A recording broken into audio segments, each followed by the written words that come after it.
বলা হয়েছে যে 20 বছর পড়ালেখার পরও কম্পিউটার শিখতে হয়, ইংলিশ শিখতে হয়। কমিউনিকেশন জানে না, কথা বলা শেখে নাই, কিছুই শেখানো হয়নি, তাহলে শিখাচ্ছেটা কি? দেখেন আমি কমিউনিকেশনের কোর্স লঞ্চ করছি, আমাকে বকা দেয় কথা বলা শিখতে হয়, হুম, তাবিজ বিক্রি করেন।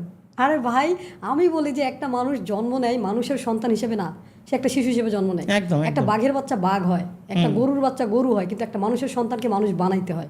একদম একদম একদম। বাঘের পরিচয় বাঘই থাকে, হ্যাঁ, ঠিক আছে।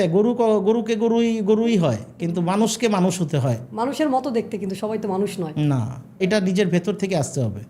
এটা এই এটা যে মনুষ্যত্ব শিক্ষা যে মানে ব্যবস্থা। অবক্ষয় আমাদের শিক্ষা ব্যবস্থা থেকে আসতেছে, আমাদেরকে যেগুলো শেখানো হয়, যেমন রিসেন্টলি আমি কথা বলতেছিলাম যে পদ্মা নদীর মাঝি, সেখানে পরকীয়া শেখায়।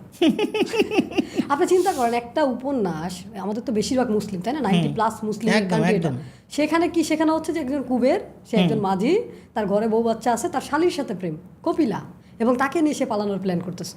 পরক্রিয়া শেখানো হচ্ছে খুব আনন্দের মাধ্যমে, হ্যাঁ, বিনোদন দিয়ে মানুষকে ওইদিকে ডাইভার্ট করা হচ্ছে। বাংলা সাহিত্য তার যার পছন্দ সে পড়লো আলাদাভাবে, এটা এডুকেশন সিস্টেমে রাখতে হবে কেন?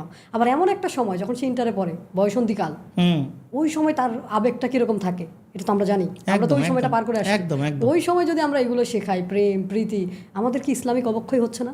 একদম। আসলে ওই শিক্ষার ঘাটতি এবং ইসলামিক শিক্ষারও ঘাটতি, এবং সব কিছু মিলে মানে পারিবারিক শিক্ষাও নষ্ট হয়ে যাচ্ছে আস্তে আস্তে।